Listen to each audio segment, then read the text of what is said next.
विश्वविद्यालय हिंदी विभाग की परिकल्पक अध्यक्षा प्रोफेसर सुधा कुमारी जी, इस सभागार में उपस्थित हिंदी के यशस्वी आचार्यगण और प्यारे विद्यार्थियों, जब हिंदी दिवस का आयोजन होता है तो मैं उदास होगा। मुझे लगता है कि हमारे लिए एक दिन ही हिंदी का दिन क्यों है। हमारे लिए हर दिवस हिंदी का दिवस है। हिंदी के विकास के लिए, हिंदी के उत्थान के लिए संकल्प लेने का दिवस है। एक ऐतिहासिक तथ्य यह है कि संविधान सभा में लंबे विमर्श के बाद 14 सितंबर को भारतीय संघ की राजभाषा के रूप में हिंदी को स्वीकृति मिली।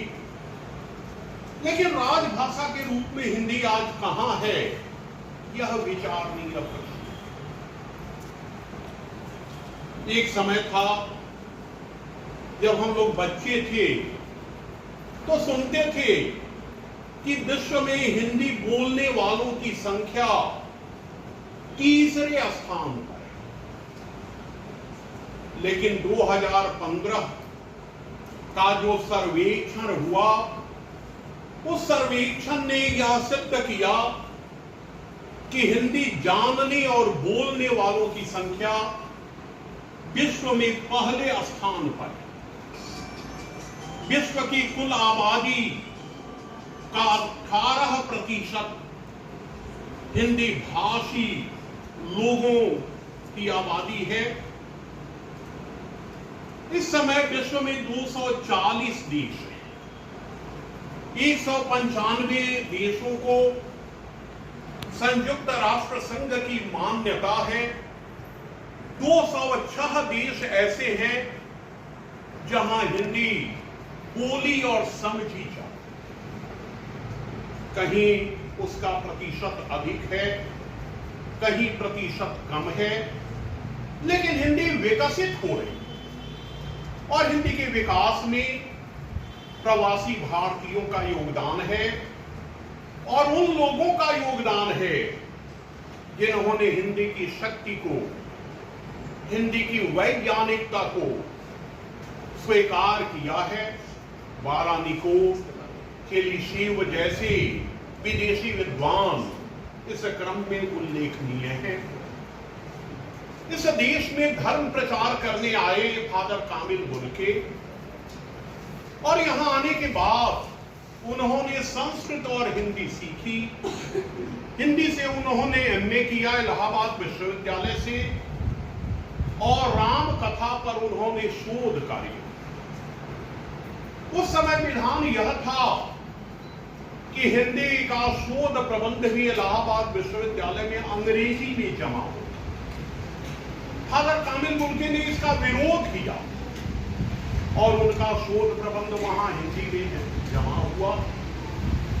मैं जब उच्च विद्यालय का विद्यार्थी था तो मैं कैथोलिक हाई स्कूल का विद्यार्थी था। फादर कामिल बुर्के एक बार हमारे विद्यालय में आए। मैं उनसे मिलने गया। मैंने कहा कि मे आई कम इन फादर? कहा कि नहीं। मैं चुपचाप रहा। 5 मिनट बाद वे बाहर आए और पूछा कि तुमको हिंदी आती है? मैंने कहा कि मैं सीख रहा हूं। कहा कि तुमको भीतर आना था, तुम सिर्फ कहते कि आऊं तो मैं समझ गई। तुमने 5 शब्द बर्बाद किए हैं। राही मासूम रजा की एक नज्म है कि मुझे मालूम न था कि हर एक लफ्ज को सदियों ने संवारा होगा। ये जो आए हैं तो कितनों ने पुकारा होगा। मैं लुटाता रहा इस दौलत पे पाया को, और अब जब की जमाने को बताने के लिए मेरे दिल में कई किस्से हैं, कई बातें हैं। देखता हूं तो मेरे पास तुम हिंदी की अभिव्यंजना शक्ति अपार है।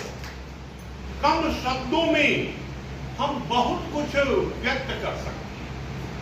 हिंदी ध्वन्यात्मक भाषा, इसे वैज्ञानिक भाषा के रूप में स्वीकृति दी गई है, लेकिन हिंदी अपने घर में ही हारती है।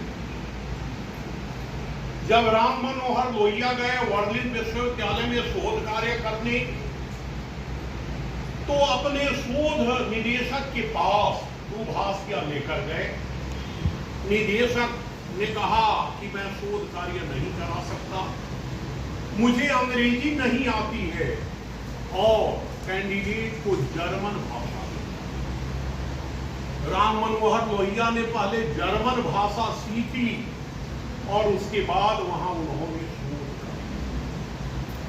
जब इस देश में वे लौट के आए तो उन्होंने नारा दिया कि अब अंग्रेजी हटाओ। कभी आप ही के शहर में राम वृक्ष बेनीपुरी ने एक अभियान चलाया था, अंग्रेजी के साइन बोर्ड को हटाकर हिंदी में साइन बोर्ड लिखे जाए। लेकिन जब राम वृक्ष बेनीपुरी का गेट बना तो पहले उसमें अंग्रेजी में लिखा गया था RBBM कॉलेज, बाद में सुधार हो गया, हिंदी में वह गेट के ऊपर नाम लिखा।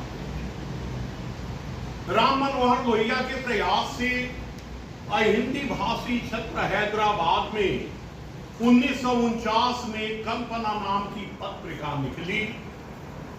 हिंदी वर्तनी और लिपि के मानकीकरण की दृष्टि से उस पत्रिका का ऐतिहासिक महत्व है। तो हिंदी के लिए अभियान भी चले, लेकिन हिंदी जन भाषा है। जब इस्लाम इस देश में आया, जब इस्लाम के साथ सूफी आए इस देश में, तो उन्होंने अरबी और फारसी में रचनाएं नहीं की, उन्होंने हिंदी में रचना की। उस समय अवधि ब्रज भाषा को हम हिंदी कहते थे। हिंदी अनेक बोलियों का समूह, राजनीतिक या सांस्कृतिक कारण से कोई एक बोली किसी एक कालखंड में महत्वपूर्ण हो जाती है और उसे हम हिंदी कहते हैं। तो यह विकास की प्रक्रिया चल रही है, निराश होने की जरूरत नहीं है। हमारे विश्वविद्यालय में अंग्रेजी में काम है।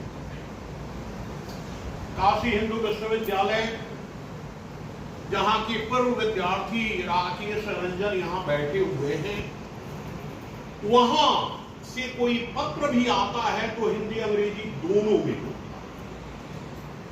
हमने एक कोशिश की थी, मैं जब विश्वविद्यालय में था तो मराठी भाषी हमारे कुलपति थे। जब उन्होंने मुझे अधिकारी बनाया तो मैंने पहली शर्त रखी कि मैं हिंदी में ही लिखूं। दूसरी शर्त यह कि कहीं हम दोनों साथ जाएंगे तो आप हिंदी में भाषण करें, और उन्होंने किया। उच्चारण से यह लगता था कि वे हिंदी भाषी नहीं है, लेकिन भाषा उनकी शुद्ध। तो आज हताश होने की जरूरत नहीं है। हिंदी विश्व भाषा बन गई है। हिंदी का साहित्य विश्व की महत्वपूर्ण भाषाओं में अनुदित हो रहा है। चीनी भाषा, चीन की मुख्य भाषा है मंदारिन, वह मात्र 3 देशों में बोली जाती है, और हिंदी 205 देशों में समझी और सीमित अर्थ में ही सही लेकिन बोली जाती। यह हिंदी की शक्ति है। कभी नेपाली ने कहा था कि दो वर्तमान को सत्य सरल, सुंदर भविष्य के सपने दो, हिंदी है भारत की बोली, तो अपने आप समझने दो। हिंदी को किसी साम्राज्यवाद की बैसाखी की जरूरत नहीं है। हिंदी विश्व भाषा के रूप में आज प्रतिष्ठित हो गई है। जरूरत यह है कि हम अपने आप को पहचाने, अपनी शक्ति को पहचाने। हम इतने विनम्र न हो जाएं, हमारी मानसिकता गुलाम न हो जाए कि हम यह समझें कि अंग्रेजी आती है तभी हम विद्वान। इस विश्वविद्यालय के 2 लोग गए रूस में शोध कार्य करने। दोनों गणित के शिक्षक थे, डॉक्टर KDP सिंह और डॉक्टर राम विनय सिंह। वहां जाकर पहले रूसी भाषा उन्होंने सीखी। तो हमारे देश का दुर्भाग्य यह है कि वे यहां कोई शिक्षा की माध्यम भाषा नहीं। ऐसा नहीं है कि चीन में एक ही भाषा है, मुख्य भाषा है मंदारिन।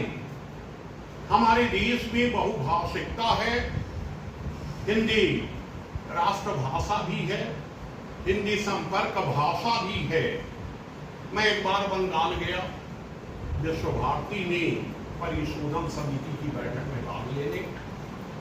मैं जब ट्रेन में था, मैं हिंदी बोल रहा था और लोग बंगाली बोल रहे थे। लेकिन जब मैं वहां गया और मुझे कुछ सामान खरीदना था, दुकान पर गया तो दुकानदार हिंदी बोल रहा। तो बंगाल में बंगला भाषा को लेकर जो सजगता है, जो आत्मगौरव की प्रवृत्ति है, वहीं हिंदी भाषियों में भी होनी चाहिए। मैं आश्वस्त हूं। किसी शायर ने कहा है कि कौन सूरज पर कमंडे डाल सकता है सहर, क्षण के आएंगी हमेरे बादलों से रोशनी। तो हिंदी को आज दैनीय मानने की जरूरत नहीं है। यह संतों की भाषा है, यह सूफियों की भाषा है, यह क्रांतिकारियों की भाषा है, और यह उस महात्मा गांधी की भाषा है जिसने आजादी के बाद BBC को एक साक्षात्कार देने के क्रम में कहा था कि तुम पूरे विश्व को कह दो कि गांधी को अंग्रेजी नहीं आती। तो आप अपने संकल्प को गहरा कीजिए। हिंदी विकसित हो चुकी है और आप सौभाग्यशाली हैं कि हिंदी भाषा और साहित्य के आप विद्यार्थी हैं। इन्हीं शब्दों के साथ आप सबका धन्यवाद।